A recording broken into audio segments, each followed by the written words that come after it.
जय हिंद दोस्तों, welcome to विद्या अभियान बाय सुनील सर। आप सभी का स्वागत है विद्या अभियान बाय सुनील सर में। तो हम कक्षा 10 का गणित में पहला चैप्टर और दूसरा चैप्टर खत्म कर लिए थे। पहला चैप्टर वास्तविक संख्या यानी कि रियल नंबर, दूसरा चैप्टर ये था बहुपद यानी पॉलिनोमियल। तो दो चैप्टर तो हमारा खत्म हो गया। अब हम आज से ना विज्ञान चालू करते हैं। विज्ञान में 3 पार्ट होते हैं, तीनों का एक एक चैप्टर पढ़ लेंगे तो फिर हम आएंगे गणित पर। बात समझ आई? तो क्योंकि गणित के साथ साथ विज्ञान भी पढ़ना जरूरी है। सारे विषयों का एक एक चैप्टर कवर करते चलते हैं, धीरे धीरे करते हैं। और बोर्ड से पहले हम सारे के सारे चैप्टर खत्म कर देंगे, रिवीजन भी करा देंगे, जिससे कि आपका अधिक से अधिक नंबर आ सके बोर्ड के एग्जाम में। हमारा मकसद ही तो यही है ना कि बोर्ड का एग्जाम देना 2027 में। तो आज से हम चालू करें कक्षा 10 का विज्ञान यानी कि साइंस, जिसको इंग्लिश में साइंस कहते हैं, हिंदी में कहते हैं विज्ञान। हिंदी में विज्ञान कहते हैं, इंग्लिश में कहते हैं साइंस। बात समझ आई? तो पहले हम ये जान लेते हैं ना कि साइंस होता है यानी विज्ञान होता क्या है, विज्ञान किसे कहते हैं। विज्ञान किसे कहते हैं? विज्ञान ना दो शब्दों से मिलकर बना है। विज्ञान को यदि हम तोड़ें तो होता है वी आप प्लस में ज्ञान, वी प्लस ज्ञान। वी का अर्थ होता है विशेष, विशेष। और ज्ञान का मतलब होता है जानकारी। ज्ञान का मतलब होता है जानकारी, अर्थात विशेष जानकारी को ही विज्ञान कहते हैं। अब क्या विशेष जानकारी है? जैसे कोई भी हमारे सामने कोई भी वस्तु दिखाई दे रही है ना, तो उसकी विशेष जानकारी क्या है?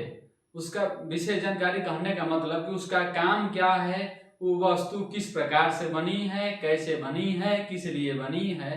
यदि हम ये सारी की सारी बातें जानने की कोशिश करते हैं तो उसे ही कहते हैं विज्ञान। जैसे आप देख रहे हैं हमारे हाथ में मार्कर है, तो ये मार्कर जो है, ये मार्कर किस लिए बना है और क्यों बना है? मार्कर बना है तो किस लिए बना है? लिखने के लिए बना है, इस बोर्ड पर लिखने के लिए। और क्यों बना है? लिखने के लिए बना है ना। किस लिए बना है? काम करने लिखने के लिए। और कैसे कैसे बना है? ये अलग अलग पार्टिकल, अलग छोटे छोटे कणों से मिलकर के बना है। बात समझ नहीं समझे?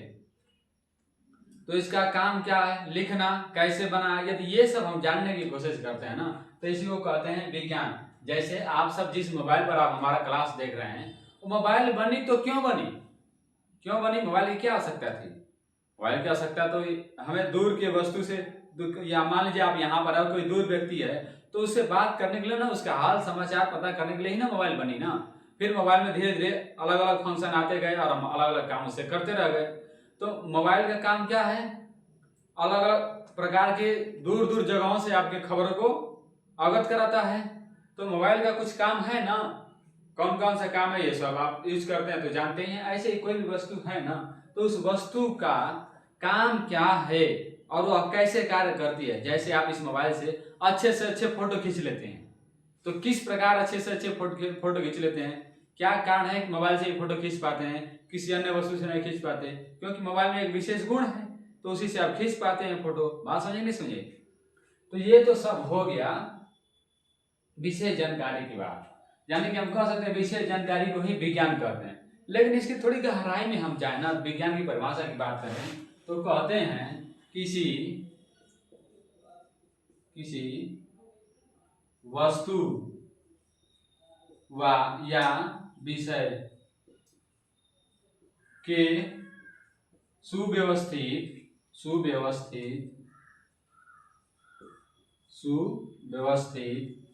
सुसंगठित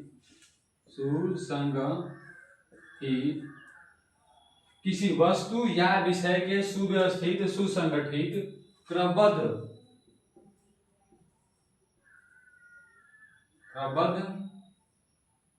ज्ञान को विज्ञान कहते हैं। विज्ञान कहते हैं। आए बात समझे? परिभाषा क्या हमने लिखा? परिभाषा यही लिखा ना कि किसी वस्तु या विषय के सुव्यवस्थित, सुसंगठित, क्रमबद्ध ज्ञान को विज्ञान कहते हैं। बात समझ आई? अब इसमें 2-3 शब्द नए नए आए। सुव्यवस्थित शब्द नया आया, सुसंगठित शब्द नया आया और क्रमबद्ध शब्द नया आया। ये 3 शब्द नए आए ना, तो इन तीनों का मतलब क्या होता है? देखिए ध्यान से समझे। किसी भी वस्तु है, कोई वस्तु है या कोई भी विषय है, तो जब हम उसके बारे में, कोई वस्तु है या कोई विषय है, तो उसके बारे में हम जब सुव्यवस्थित यानी कि व्यवस्था से, सु का मतलब होता है अच्छा, व्यवस्थित मतलब अच्छे तरीके से, व्यवस्था से जब हम किसी भी वस्तु के बारे में अच्छे व्यवस्था से और सुसंगठित मतलब संगठित रूप से, क्रमबद्ध मतलब कि क्रम से यानी कि बारी बारी से जब हम ज्ञान यानी कि जानकारी इकट्ठा करते हैं ना, तो उसे ही कहते हैं विज्ञान। जैसे आप घर पर देखिए, मोबाइल हो गया, टीवी हो गया या पंखा हो गया, कोई भी उपकरण हो गया, मान लीजिए आपका पंखा खराब हो गया, तो जब पंखा खराब हो गया, नहीं चल रहा है, तो उस पंखे के बारे में जानने की कोशिश, मान गर्मी हो रही है तो हम जानने की कोशिश करते हैं पंखा आखिर चल क्यों नहीं रहा है, क्या रीजन है कि पंखा क्यों नहीं चल रहा है, जल गया है या कोई दिक्कत है। तो उस पंखे के बारे में हम व्यवस्थित तरीके से जानने की कोशिश करते हैं ना, पहले देखते हैं स्विच ऑन है कि नहीं ऑन है, कहीं से तार तो कटा नहीं ना है, या उसका कंडेंसर तो खराब नहीं हुआ, क्या दिक्कत है, या पंखा जल गया है, क्या कारण है, यानी व्यवस्थित तरीके से जानने की कोशिश करते हैं ना। संगठित यानी कि सही एक उस जानने का हमारा संगठन होता है ना, काम उसको काम को करने का सही तरीके से सही उपकरणों के साथ। जैसे मान लिया करंट है, तो विद्युत धारा बह रही है, तो विद्युत धारा बह रही है, तो उस विद्युत धारा को हम ऐसे तो नहीं हाथों से छू नहीं सकते। व्यवस्थित यानी कि व्यवस्था, हमारे हाथ में प्लास होना चाहिए, टेस्टर होना चाहिए, पेचकस होना चाहिए, ये सब हमारे पास उपकरण होने चाहिए ना। तो जब हम उपकरणों के साथ संगठित रूप से और क्रम से यानी कि बारी बारी से, जैसे मान लीजिए पंखा जल गया है, तो जब पंखा जल गया है तो उस पंखा को खोलने के लिए सबसे पहले हमें पेचकस चाहिए, यानी पेचकस की सहायता से उस पंखा को खोलेंगे, तो फिर उसका निरीक्षण करेंगे, ऑब्जर्वेशन करेंगे, देखेंगे कि क्या उसमें कमियां हैं, क्या खराब हुआ है, यानी क्रम से काम करते हैं ना। ऐसा तो ना है कि बिना देखे कह देते हैं कि जल गया है। उसको जब हम देखते हैं, क्रम से बारी बारी से खोलते हैं, फिर देखते हैं, उसका जांच करते हैं, चेक करते हैं, तो बता पाते हैं। तो व्यवस्थित तरीके से संगठित रूप से जब क्रम से हम उसको बारे में जानने की कोशिश करते हैं, तो उसे ही कहते हैं विज्ञान। अब यहाँ पर एक शब्द लिखा वस्तु या विषय, यानी जब हम कुछ भी जान रहे हैं ना, तो किसी वस्तु के बारे में जान सकते हैं या किसी विषय के बारे में भी जान सकते हैं। बात समझाइए नहीं समझाइए? तो ये विज्ञान जो है ना, विज्ञान शब्द ना किसी वस्तु के बारे में बता रहा है और किसी विषय के बारे में। विज्ञान अपने आप में कोई विषय नहीं है, विषय तो भौतिक विज्ञान होता है, रसायन विज्ञान और जीव विज्ञान होता है। विज्ञान जो है बताता है ना कि कोई भी वस्तु, हमें किसी वस्तु के बारे में या किसी विषय के बारे में जानना है तो कैसे जानना है, किस प्रकार जानना है और क्यों जानना है। जब ये सब जानने की कोशिश करते हैं तो उसे ही हम कहते हैं विज्ञान। बात समझाइए कि नहीं समझाइए? तो ये था विज्ञान का परिभाषा। विज्ञान को ना बहुत सारे भाग होते हैं, लेकिन मुख्यतः हम 3 भाग पढ़ते हैं। विज्ञान के मुख्यतः 3 भाग। तो यहां पर मैं लिख रहा हूं विज्ञान के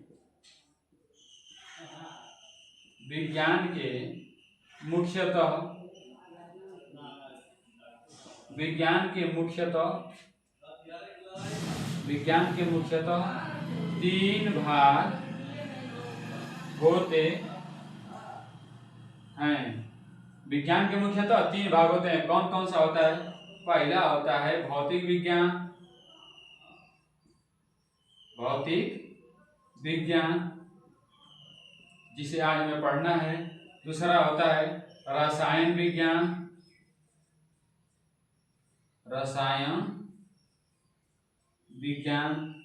और तीसरा होता है जीव विज्ञान। बात समझ आई? भौतिक विज्ञान क्या है? इंग्लिश में कहते हैं इसको फिजिक्स, PHYSICS। रसायन विज्ञान CHEMISTRY।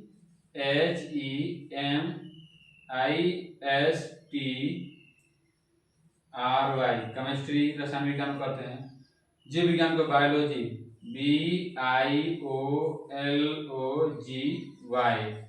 तो भौतिक विज्ञान को इंग्लिश में कहते हैं फिजिक्स, रसायन विज्ञान को कहते हैं केमिस्ट्री और जीव विज्ञान को कहते हैं बायोलॉजी। भौतिक विज्ञान क्या है? जब कोई वस्तु है ना, तो उसके हम भौतिक गुणों का अध्ययन करें, उसके भौतिक गुणों का अध्ययन करेंगे तो भौतिक विज्ञान हो गया। रसायन विज्ञान यानी कि किन किन यौगिकों से, किन किन तत्वों से, किन केमिकल से मिलकर बना है, ये हो गया रसायन विज्ञान। जीव विज्ञान वह वस्तु जीवित है या निर्जीव, सजीव है या निर्जीव है, जीवित है या मृत्यु यानी कि सजीव है या निर्जीव है, जब हम ये जानते हैं तो ये होता है जीव विज्ञान। बात समझ आई? तो विज्ञान को 3 भागों में बांटकर पढ़ते हैं, भौतिक विज्ञान, रसायन विज्ञान और जीव विज्ञान, फिजिक्स, केमिस्ट्री और बायोलॉजी। तो हम आज से स्टार्ट करने जा रहे हैं कक्षा 10 का भौतिक विज्ञान।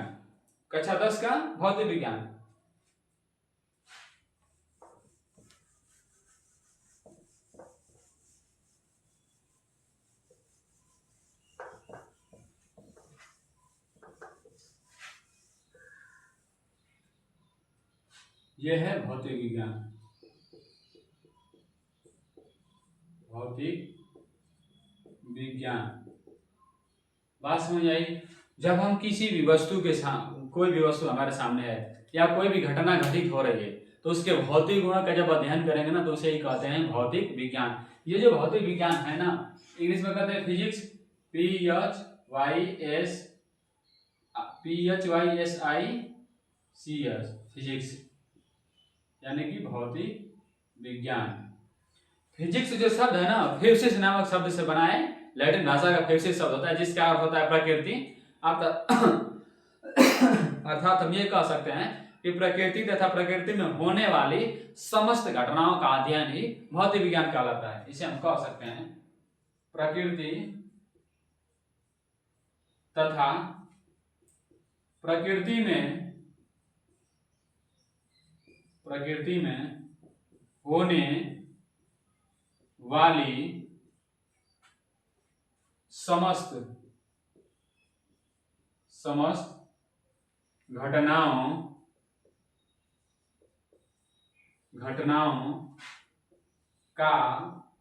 अध्ययन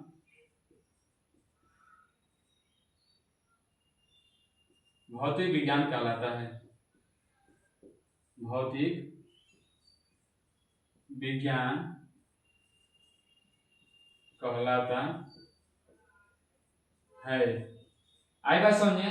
यानी कि कोई भी घटना प्रकृति में हो रही तो वह घटना किस प्रकार से हो रही है, क्यों हो रही है, जब हम ये जानने की कोशिश करते हैं तो उसे ही कहते हैं भौतिक विज्ञान। जैसे समझिए, एक तो एग्जांपल की बात कर लेते हैं, जैसे दिन रात का होना, दिन रात का होना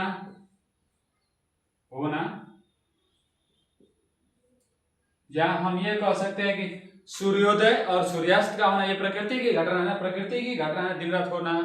प्रकृति का तो दिन और रात होते हैं, कभी दिन होता है, कभी रात होता है, कभी रात तो फिर दिन, ऐसा क्यों होता है? ये क्यों होता है? जब ये जानने की कोशिश करते हो तो उसे ही कहा जाता है विज्ञान। सूर्योदय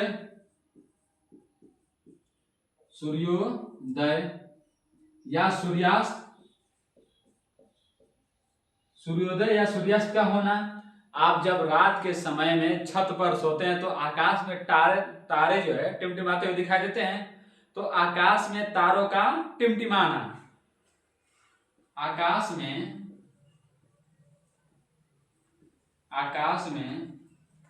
तारों का टिमटिमाना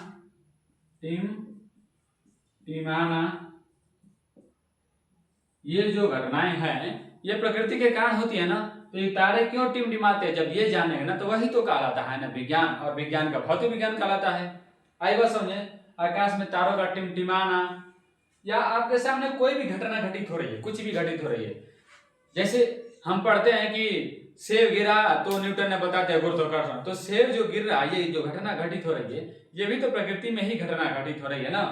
जो भी आपके सामने घटना घटित हो रही है, मौसम का बदलना, मौसम का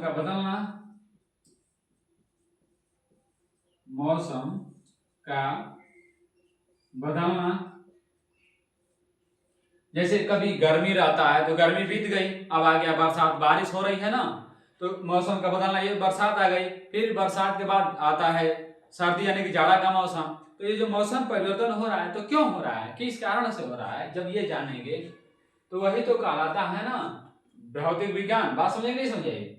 मौसम का बदलना, या आप कुछ भी देख रहे हैं, आपके सामने कोई भी घटना घटित हो रही है, तो जो कुछ भी घटना घटित हो रही है, जब ये कुछ जानेंगे तो यही कहलाता है भौतिक विज्ञान। भौतिक विज्ञान का मतलब समझाया गया।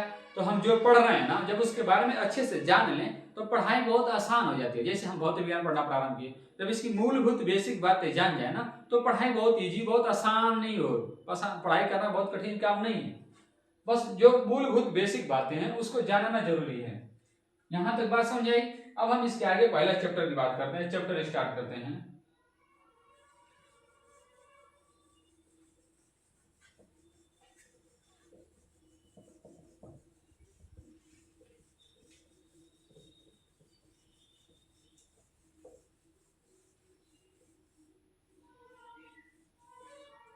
पहला चैप्टर है प्रकाश का परावर्तन। देखिए एनसीईआरटी से हम पढ़ा रहे हैं, आपके पास भी एनसीईआरटी होनी चाहिए। तो इसमें पहला चैप्टर दिया है प्रकाश का परावर्तन। देखिए पहला चैप्टर दिया है प्रकाश का परावर्तन तथा अपवर्तन, 2 बार दिया है ना। तो इसी को हम पहला चैप्टर प्रारंभ कर रहे हैं फिजिक्स का। तो पहला चैप्टर आपके पास किताब होनी चाहिए, किताब है तो अच्छी बात है, और नहीं भी है ना तो कोई बात नहीं, हम सारे डेफिनेशन यानी सारे परिभाषाएं आपको लिखवाते चलेंगे। चैप्टर का नाम है प्रकाश का परावर्तन तथा अपवर्तन।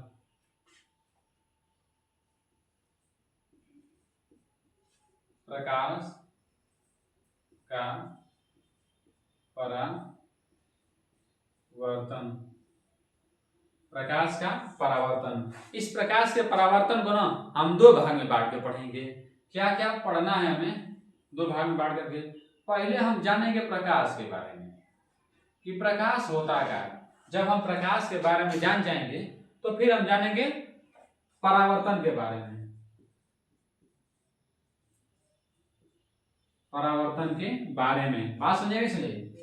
पहले हम जानेंगे प्रकाश के बारे में और प्रकाश के बाद फिर जानेंगे परावर्तन। 2 भाग में इसे बांट कर पढ़ेंगे, इसमें कोई दिक्कत नहीं होगी पढ़ने में आपको। प्रकाश पहले सीख लेंगे, जब प्रकाश सीख जाएंगे तो उसका परावर्तन क्यों होता है, किस लिए होता है, ये जानने की कोशिश करेंगे।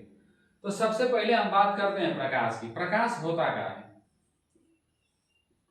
पहले ही हम ये जान लें कि प्रकाश क्या होता है, जिसे इंग्लिश में लाइट कहते हैं, LIGHT। तो लाइट होता क्या है, यदि हम ये जान लें तो सब कुछ जान जाएंगे। बताइए प्रकाश क्या होता है, लाइट क्या होता है। प्रकाश को 2 भाग में बांट कर पढ़ना है, प्रकाश और परावर्तन, जिसमें से हम पहले हेडिंग बना दिए प्रकाश। तो प्रकाश क्या होता है, प्रकाश किसे कहेंगे। प्रकाश वह भौतिक कारण है जिसकी सहायता से हम अपने आसपास की वस्तुओं को देख सकते हैं। आप कुछ भी देख पा रहे हैं तो प्रकाश के कारण ही तो देख पाते हैं ना। आपके सामने कुछ भी दिखाई दे रहा है, हम दिखाई दे रहे हैं आपके मोबाइल में, तो हम क्यों दिखाई दे रहे हैं, हमारे ऊपर प्रकाश पड़ रहा है तो ही दिखाई दे रहा है ना। यदि हम लाइट को बंद कर दें, यहाँ पर जो भी लाइट है, यदि लाइट को बंद कर दे तो प्रकाश हमारे ऊपर नहीं आएगा, तो हम आपको नहीं दिखाई देंगे। आप जिस कमरे में बैठे हैं उसके लाइट को बंद कर दीजिए, जब लाइट बंद कर दे तो उसमें कुछ कोई भी वस्तु दिखाई देगी, नहीं दिखाई देगी। तो कोई भी हम वस्तु देख पाते हैं तो क्यों देख पाते हैं, प्रकाश के कारण ही। बात समझे कि नहीं समझे। तो प्रकाश क्या है, प्रकाश वह कारण है या साधन है जिसकी सहायता से हम किसी वस्तु को देख सकते। प्रकाश वह भौतिक कारक है, प्रकाश वह भौतिक कारक है, प्रकाश वह भौतिक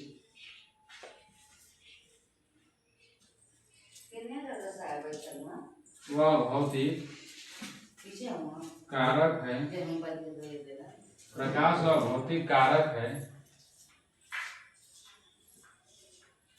जिसकी सहायता से हम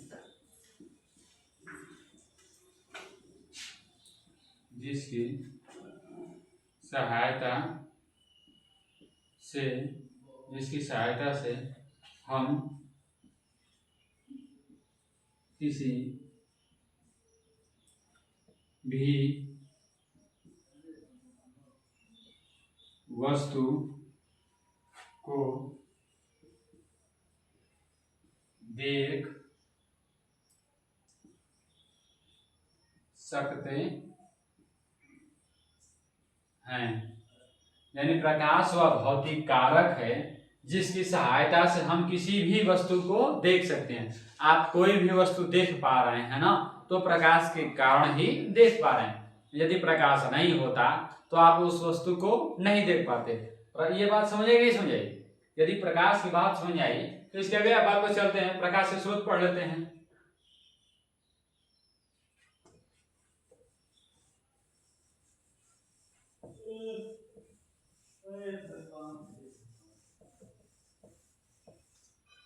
प्रकाश के स्रोत की बात करते हैं।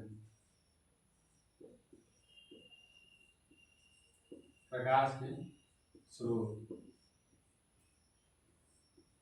देखिए स्रोत का मतलब होता है ना उत्पत्ति, यानी कि उत्पन्न होना। प्रकाश कहाँ से उत्पन्न होता है, प्रकाश जहां से उत्पन्न होता है ना उसी को कहते हैं प्रकाश का स्रोत। जैसे सूर्य से प्रकाश निकलता है ना तो सूर्य को कहेंगे प्रकाश का स्रोत। आप टार्च जलाते हैं ना तो टार्च से प्रकाश निकलता है तो टार्च को कहेंगे प्रकाश का स्रोत।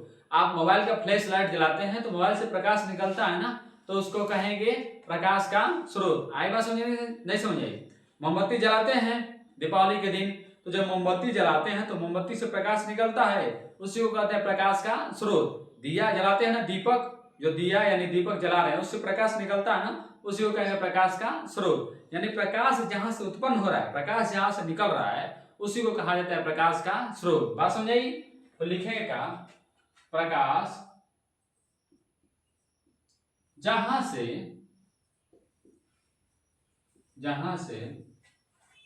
उत्सर्जित या उत्पन्न होता है, उत्सर्जित होता है, उत्सर्जित होता है, उसे प्रकाश का स्रोत कहते हैं।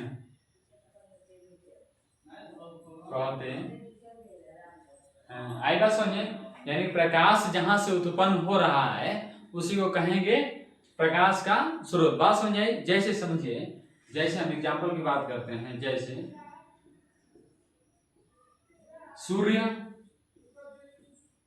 सूर्य या जलती हुई मोमबत्ती, जलती हुई मोमबत्ती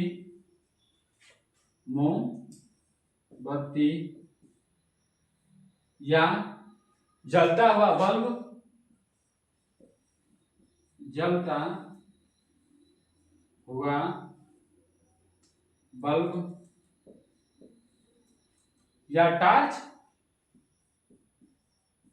ये सब क्या है? प्रकाश के स्रोत ही है ना, इनसे प्रकाश निकलता है तो इसको कहेंगे प्रकाश का स्रोत। आगे लिख देंगे इत्यादि या आदि, ऐसे बहुत सारे स्रोत हैं जिनसे प्रकाश निकलते रहते हैं। आसमान में तारे भी हैं, इन सब से प्रकाश निकलता रहता है तो उसी को कहेंगे प्रकाश का स्रोत। बात समझिए, प्रकाश का स्रोत क्या है? जिससे प्रकाश उत्पन्न होता है उसी को कहते हैं प्रकाश के स्रोत। उत्पन्न हो या उत्सर्जित हो, दोनों का मतलब एक ही है, उत्पन्न हो या उत्सर्जित हो, उसी को कहें प्रकाश का स्रोत। जैसे में सूर्य हो गया, सूर्य से प्रकाश निकलता है ना, या जलती हुई मोमबत्ती हो गई, या फिर जलता हुआ बल्ब हो गया, टॉर्च हो गया, ये सब क्या है? प्रकाश के स्रोत हैं। बात समझेगी? समझेगी? अब आगे देखिए, आगे आता है प्रदीप्त वस्तु। अगली हेडिंग है प्रदीप्त वस्तु। प्रदीप्त वस्तु, प्रदीप्त वस्तु क्या है? वे वस्तुएं जो अपना प्रकाश स्वयं उत्पन्न करती हैं, वे वस्तुएं जो अपना प्रकाश स्वयं उत्पन्न करती हैं उसे ही कहते हैं प्रदीप्त वस्तु। जैसे समझिए, वे वस्तुएं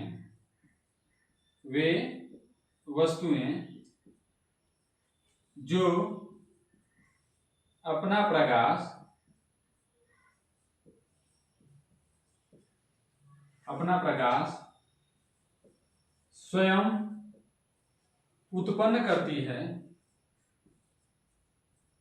स्वयं उत्पन्न करती है,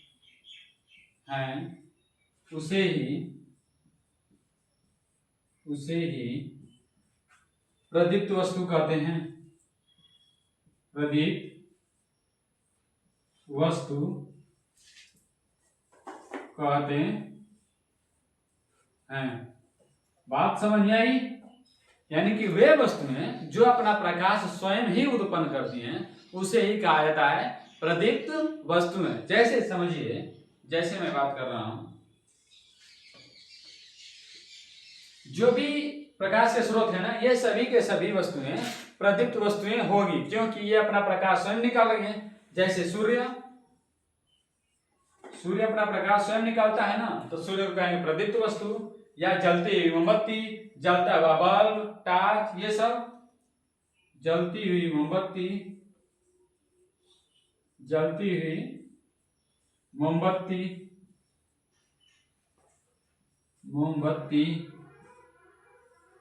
या जलता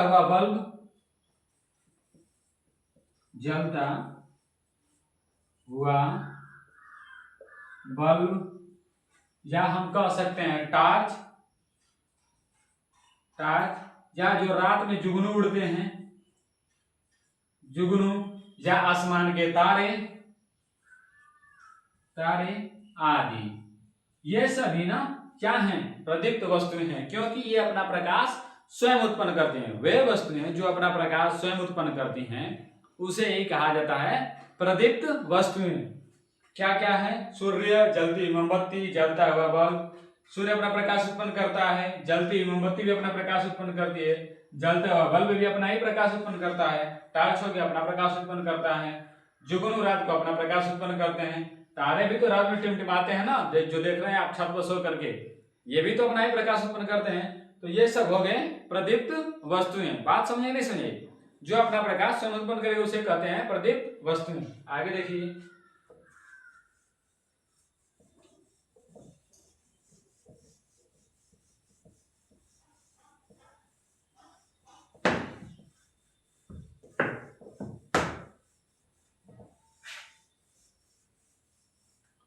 इसके बाद है अदीप्त वस्तु या प्रदीप्त,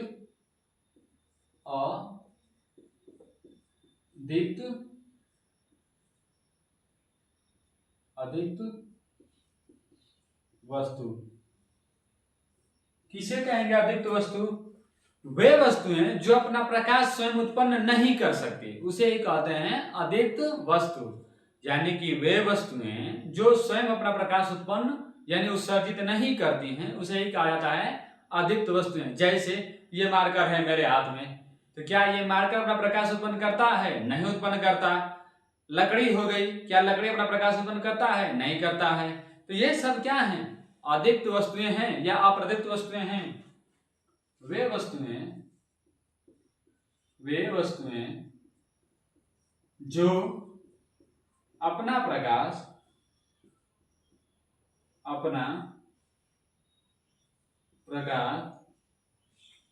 उत्सर्जित नहीं करती हैं, उत्सर्जित नहीं करती हैं उसे अदीप्त वस्तु कहते हैं। अदीप्त वस्तु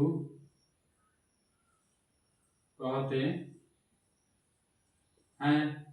यानी कि ऐसी वस्तुएं जो अपना प्रकाश स्वयं उत्पन्न न करें या उत्सर्जित नहीं करें उनको कहा जाता है अदीप्त वस्तुएं। जैसे मेरे हाथ में मार्कर है या आपके हाथ में कलम है, कलम, आप जिस कापी पर लिख रहे हैं कापी हो गई, यदि कुर्सी पर बैठे हैं तो कुर्सी हो गया, और कुर्सी यदि लकड़ी की बनी है तो लकड़ी आदि। ये सब ना जो वस्तुएं अपना प्रकाश नहीं उत्पन्न करेंगे उसी को कहा जाता है अदीप्त वस्तुएं। बात समझ नहीं इसने? यहां तक बात समझ आ रही है? यदि यहां तक बात समझे तो आगे भी देखिए। अदीप्त वस्तुओं के बाद आता है प्रकाश किरण। प्रकाश किरण किसे कहेंगे? प्रकाश का किरण, प्रकाश का किरण, प्रकाश का किरण। अगला हेडिंग है प्रकाश का किरण। यानी प्रकाश का किरण किसे कहेंगे? बात ध्यान से सुनिए। प्रकाश जो है ना, बहुत पहले के जो वैज्ञानिक थे ये बताए थे ना कि प्रकाश जो है ना छोटे छोटे कण के समान होता है। प्रकाश छोटे छोटे कण के समान होता है। तो जो छोटे छोटे कण हैं जिस रास्ते से जाते हैं, बिंदु के समान है, तो जिस बिंदु गमन करते हैं या जिस रास्ते से जाते हैं उसी को कहते हैं प्रकाश किरण। बात समझिए। यानी कि प्रकाश जिस रास्ते से गमन करता है या जिस रास्ते से जाता है, प्रकाश के कण जिस रास्ते से जाते हैं उसे ही कहा जाता है प्रकाश किरण। बात समझिए नहीं सुनिए? परिभाषा क्या होगा? प्रकाश जिस सीधी रेखा में, प्रकाश जिस सीधी रेखा में, सीधी रेखा में गमन करता है, गमन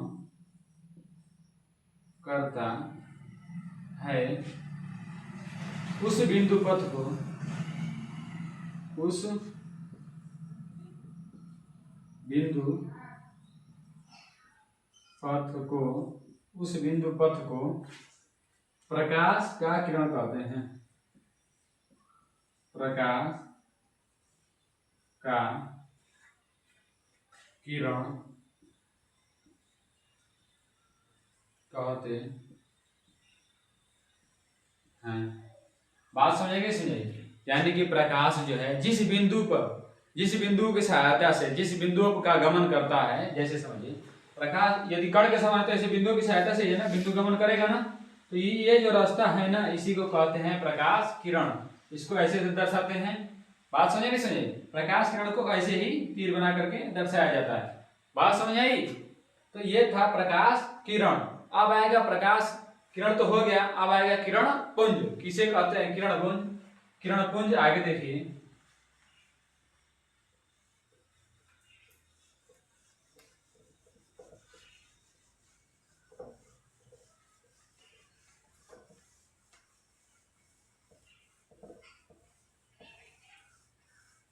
अगला टॉपिक है किरण पुंज।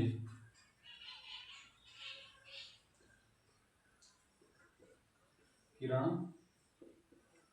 पुंज, पुंज का मतलब होता है ना, पुंज का मतलब होता है गुच्छा या समूह। पुंज का मतलब होता है गुच्छा या समूह। किसका गुच्छा या समूह? किरण पुंज, यानी कि किरण का गुच्छा रहे या किरण का एक साथ समूह रहे, उसे ही कहा जाता है किरण पुंज। बात समझे नहीं समझे? पुंज का अर्थ होता है, जैसे मैं यहां पर लिख देता हूं, पुंज का मतलब होता है समूह। पुंज का अर्थ हो गया समूह। तो किसे कहेंगे? जब किरणों, बहुत सारी किरणें एक साथ होगी ना, बहुत सारी किरणें जब एक साथ होगी तो उसे ही कहा जाता है किरण पुंज। किरणों के समूह को परिभाषा होगा, किरणों के समूह को किरण पुंज कहते हैं। किरण पुंज कहते हैं। किरणों के समूह को किरण पुंज कहते हैं। मतलब इसका ये है, जैसे समझिए कि ये एक प्रकाश किरण है, एक प्रकाश किरण है, ऐसे इसके साथ बहुत सारी प्रकाश किरण आ जाए। जब एक प्रकाश किरण के साथ साथ बहुत सारी प्रकाश किरणें जब एक साथ आ जाएगी तो इसे ही हम कहेंगे किरण पुंज। इन सब को कहेंगे किरण पुंज। क्या कहेंगे इसको? किरण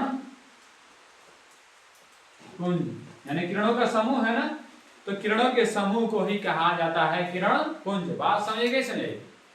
जब किरणें, बहुत सारी किरणें एक साथ होगी तो उसे ही कहा जाता है किरण पुंज। बात समझ आई? अब आगे देखिए किरण पुंज कितने प्रकार के होते हैं।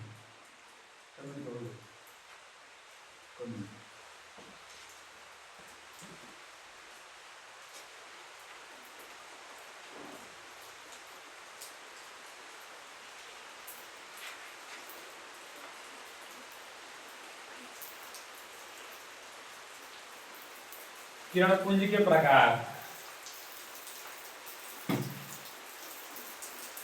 किरण पुंज के प्रकार। बात करते हैं किरण पुंज के प्रकार। किरण पुंज के प्रकार कितने होते हैं? किरण पुंज जो है ना, 3 प्रकार का होता है।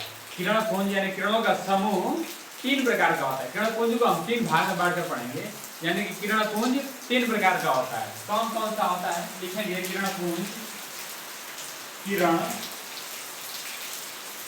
पुंज 3 प्रकार का, 3 प्रकार का होता है। पहला होता है अभिसारी किरण पुंज। पहला क्या है? अभिसारी किरण पुंज। अभिसारी किरण पुंज। दूसरा है अपसारी किरण पुंज। अपसारी किरण पुंज। पहला हो गया अभिसारी किरणपुंज, दूसरा हो गया अपसारी किरणपुंज और तीसरा होता है समांतर किरणपुंज। समांतर किरणपुंज। बात समझ आई? पहला क्या था? अभिसारी किरणपुंज, दूसरा है अपसारी किरणपुंज और तीसरा है समांतर किरणपुंज। यानी कि जब कोई पूछे कि किरणपुंज कितने प्रकार के होते हैं, परीक्षा में बहुविकल्पी सवाल दिया जाता है तो उसमें कभी कभी ये भी पूछ देता है कि किरणपुंज कितने प्रकार के होते हैं। तो हम क्या बताएंगे? किरणपुंज 3 प्रकार के होते हैं। कौन कौन? अभिसारी किरणपुंज, अपसारी किरणपुंज और समांतर किरणपुंज। बात समझे कि नहीं समझे? अभिसारी किरणपुंज, अपसारी किरणपुंज और अभिसारी किरणपुंज। जहां तक बात समझ आई, आगे देखिए। ऐसा करते हैं, आज के लिए हम इतना ही रहने देते हैं, फिर हम इसके आगे का टॉपिक कल बताते हैं, क्योंकि आवाज बहुत ज्यादा आ रही है। तो इसके आगे का टॉपिक कल आपको पढ़ाएंगे। यदि मेरी पढ़ाई हुई बातें आपको समझ में आ रही है, अच्छा लग रहा है, तो अपने आसपास के और भी बहुत सारे दोस्तों को बताइए। वीडियो को लाइक करिए, शेयर करिए, चैनल को सब्सक्राइब करिए। आज यदि आप पहली बार इस चैनल पर आए हैं तो चैनल को सब्सक्राइब करिए। तो आज इतना ही, फिर इसके आगे का कल पढ़ाते हैं। आज के लिए इतना ही। थैंक यू, धन्यवाद, जय हिंद।